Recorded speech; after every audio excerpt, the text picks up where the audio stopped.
राम और सुग्रीव की मित्रता से जुड़ी पूरी कथा लेकर आया हूं दोस्तों। पूरी कथा सुनने के और समझने के लिए वीडियो के अंत तक बने रहे।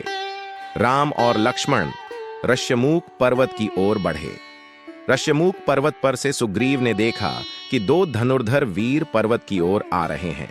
उसको शंका हुई कि कहीं बाली ने तो उन्हें नहीं भेजा। बाली उसका बड़ा भाई था और उसे मारना चाहता था। इसी भय से सुग्रीव इस पर्वत पर रहता था, क्योंकि मतंग ऋषि के शाप के कारण वह ऋष्यमूक पर नहीं आता था। सुग्रीव घबराया।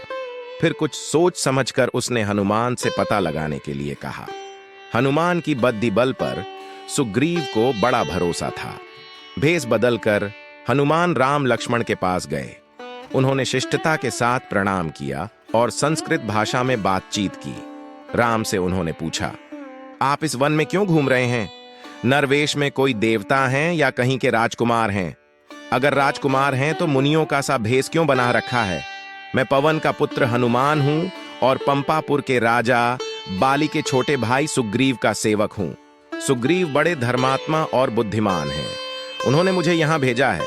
आपसे मिलकर उन्हें बड़ी प्रसन्नता होगी। राम ने हनुमान की बातें सुनकर समझ लिया कि वे बड़े अच्छे पंडित हैं। इनके मुंह से एक भी अशुद्ध या निरर्थक शब्द नहीं निकला। बोलते समय चेहरे पर कोई विकार नहीं दिखाई पड़ा। जिनके ये मंत्री हैं वे भी ऐसे ही होंगे। लक्ष्मण बोले, हे हनुमान, ये कौशल देश के राजा दशरथ के सबसे बड़े पुत्र राम हैं। मैं इनका छोटा भाई लक्ष्मण हूं। पिता की आज्ञा से हम 14 वर्ष के लिए वन में रहने के लिए निकले हैं। साथ में भाई राम की धर्मपत्नी राजा जनक की पुत्री सीता भी थीं। पंचवटी के आश्रम से कोई दुष्ट राक्षस उन्हें उठा ले गया है। उन्हीं को हम खोज रहे हैं। कबंध ने सुग्रीव की प्रशंसा की थी। उनकी सहायता मिल जाए तो काम बने। हनुमान ने समझ लिया कि राम और सुग्रीव दोनों की दशा समान है। दोनों को एक दूसरे की गदद चाहिए, इसलिए दोनों में मित्रता हो सकती है। यह सोचकर वे अपने असली रूप में आ गए। राम लक्ष्मण को उन्होंने अपने कंधों पर बैठाया और क्षण भर में ऋष्यमूक पर्वत के शिखर पर जा पहुंचे।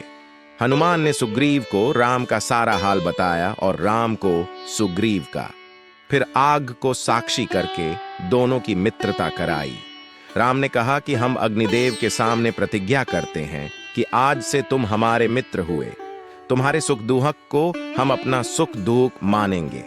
उपकार करना मित्र का लक्षण है और अपकार करना शत्रु का।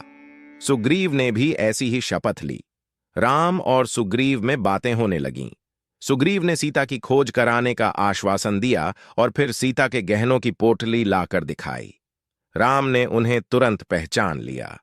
लक्ष्मण से भी उन्होंने पूछा। लक्ष्मण ने उत्तर दिया कि कानों के कुंडल और बाजूबंद के बारे में तो मैं कुछ नहीं कह सकता, नूपुरों को अवश्य पहचानता हूं। लक्ष्मण से भी उन्होंने पूछा। लक्ष्मण ने उत्तर दिया कि कानों के कुंडल और बाजूबंद के बारे में तो मैं कुछ नहीं कह सकता, नूपुरों को अवश्य पहचानता हूं कि वे सीता माता के ही हैं। नित्य सवेरे चरण छूते समय उन्हें मैं देखता था।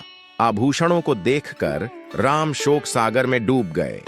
तब सुग्रीव ने उनको धीरज बढ़ाया और कहा कि मैं हर प्रकार से आपकी सहायता करूंगा। सीता अवश्य मिलेंगी। विपत्ति में सहायता देने वाला ही सच्चा मित्र होता है। मित्रता करना सहज है, पर उसे निभाना कठिन है। राम ने सुग्रीव से अपने लिए बताने के लिए कहा। सुग्रीव ने कहा, किष्किंधा का राजा महाबलवान बाली मेरा बड़ा भाई है। उसने मुझे राज्य से निकाल दिया है।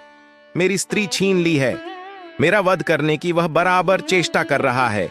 उससे बचने के लिए मैं यहां रह रहा हूं। हनुमान, नल और नील मेरे सच्चे साथी हैं। भारत में भी इन्होंने मुझे नहीं छोड़ा। सुग्रीव की कहानी सुनकर राम बोले कि मैं बाली को एक ही बाण से मार डालूंगा। तुमको अपनी स्त्री भी मिलेगी और राज्य भी मिलेगा। फिर भी सुग्रीव को भरोसा नहीं हुआ। वह बोला, हे रघुवीर, बाली महाबलशाली है। पर्वतों को उखाड़कर वह गेंद की तरह फेंक देता है। बड़े बड़े वृक्षों को एक ही धक्के से गिरा देता है। महाभीषण दुंदुभी राक्षस को उसने बात की बात में मार डाला था। सामने खड़े 7 शाल के वृक्षों को बाली एक साथ झकझोर कर पत्ता पत्ता गिरा देता था। जो पुरुष एक ही बाण से इन वृक्षों को काट देगा वही बाली वध में समर्थ हो सकता है। ने एक दिव्य बाण द्वारा 7 शाल वृक्षों के टिक गिराया। सुग्रीव चकित हो गया। और हाथ जोड़कर बोला कि आपके हाथों बाली मारा जा सकता है। मुझे आपके बल पर भरोसा हो गया।